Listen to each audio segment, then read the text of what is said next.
Monsieur le secrétaire général, messieurs les députés, monsieur le président du conseil départemental, monsieur le président du conseil régional, monsieur le maire, monsieur le président de la chambre d'agriculture, monsieur le président des jeunes agriculteurs, monsieur, madame, chers amis, chers collègues agriculteurs, je suis heureux d'être parmi vous aujourd'hui pour célébrer la fête de l'agriculteur.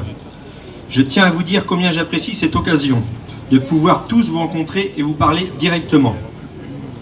Quand je vois cette fête, cette débauche d'énergie, de bonne humeur, de joie et cette manifestation d'intérêt pour l'agriculteur, un mot me vient à l'esprit. Pourquoi ? Oui, pourquoi ? C'est la question que je me pose continuellement, depuis plusieurs mois, plusieurs semaines. Vous êtes là avec nous pour partager ce moment de convivialité, ce moment de célébration de l'agriculture. Votre présence est une véritable marque de soutien à notre profession et je vous en remercie. Nous, les agriculteurs et les agricultrices, sommes vos voisins, vos amis. Nous produisons des aliments qui garnissent vos assiettes. Nous entretenons le territoire. Nous fertilisons nos champs avec les boues des stations d'épuration des communes. Nous rendons de multiples services à la société. Nous sommes des citoyens comme vous, avec des enfants, des familles. Nous sommes des professionnels comme vous, avec des engagements financiers, des choix à faire au quotidien. Comme vous, nous réussissons ou nous échouons dans ce que nous entreprenons. Comme vous, nous allons voter. Comme vous, nous respectons les lois. Comme vous, il nous arrive de faire des mauvais choix. Mais n'est-ce pas ça, être humain ? Comme vous, nous sommes conscients que le monde change et que nous devons tous changer, nous adapter, car le monde ne s'adaptera pas à nous, nous le savons maintenant. Pourtant, nous, les professionnels de l'agriculture, sommes aujourd'hui au cœur de multitudes polémiques. Pourquoi sommes-nous montrés du doigt chaque jour ? Pourquoi les médias ne choisissent de nous montrer que nos erreurs, nos imperfections ? Pourquoi certains d'entre nous sont si malheureux alors que ce métier est l'un des plus beaux au monde et le plus noble ? Pourquoi ce malaise agricole ? Les raisons sont nombreuses. Je les connais. La profession les connaît.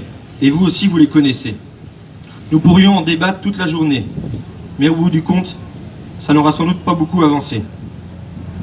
Et nous avons besoin d'avancer, de sortir de ce malaise qui nous pourrit l'existence, qui fait que l'agriculture n'arrive plus à recruter, à transmettre. Nous voulons sortir de l'ornière. Nous devons sortir de l'ornière. C'est devenu vital. Rassurez-vous, je vais arrêter là. Je ne vais pas me lamenter. Je ne vais pas accuser. Je ne vais pas non plus me défausser. Je vais juste vous demander un coup de main. Et si je le fais, je sais que vous pouvez nous aider. Vous êtes une partie de la solution. Une partie importante même de la solution. Oui, messieurs, mesdames.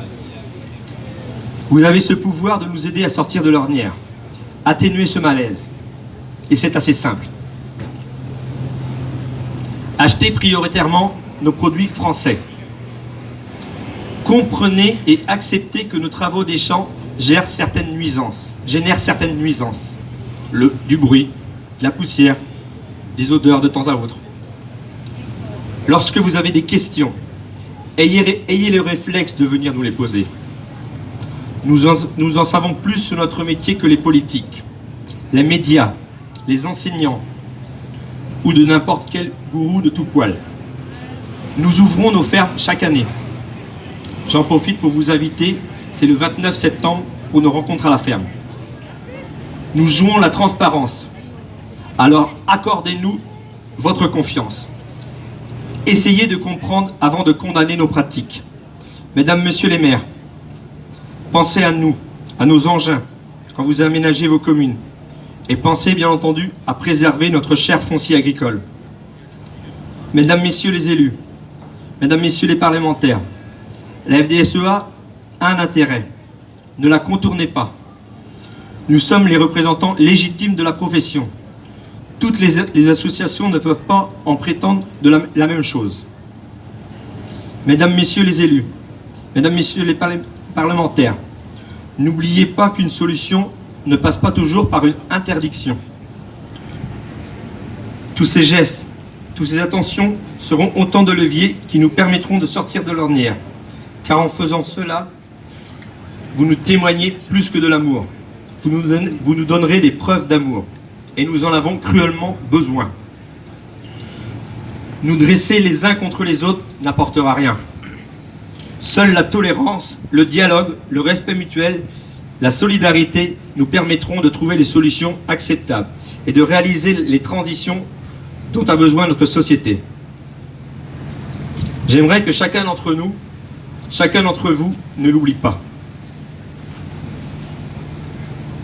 Avant de laisser la parole, je tiens bien évidemment à féliciter Jimmy et toutes ses équipes, mais aussi Jérémy et toutes ses équipes qui ont tant travaillé ces dernières semaines pour cette belle organisation qui nous redonne du baume au cœur. Et je conclurai en m'adressant à mes collègues agriculteurs et agricultrices. Chaque année, le magazine britannique The Economic publie un indice de durabilité de l'agriculture dans le monde. Pour la 3e année consécutive, la France est la première au palmarès. Et ça, n'ayons pas peur de le dire. J'ai bien entendu ce que tu as dit, Jimmy, mais il faut qu'on le répète. Nous, les paysans, on doit être fiers de ce qu'on fait. Certes, ce n'est pas parfait, mais nous sommes les meilleurs. C'est le résultat de notre travail, de notre engagement quotidien. On peut toujours regarder le verre à moitié vide, mais moi, je vous demande, chers collègues agriculteurs et agricultrices, que ce soit en bio ou en conventionnel, de regarder le verre à moitié plein. Soyez fiers de vous. Vous faites un métier formidable. Il reste de nombreux combats à mener. Gardez la tête haute. Vous n'êtes pas seul. Votre syndicat vous accompagne et vous soutient de toutes ses forces. Merci. Merci à Cédric Henry, président de la FEDES.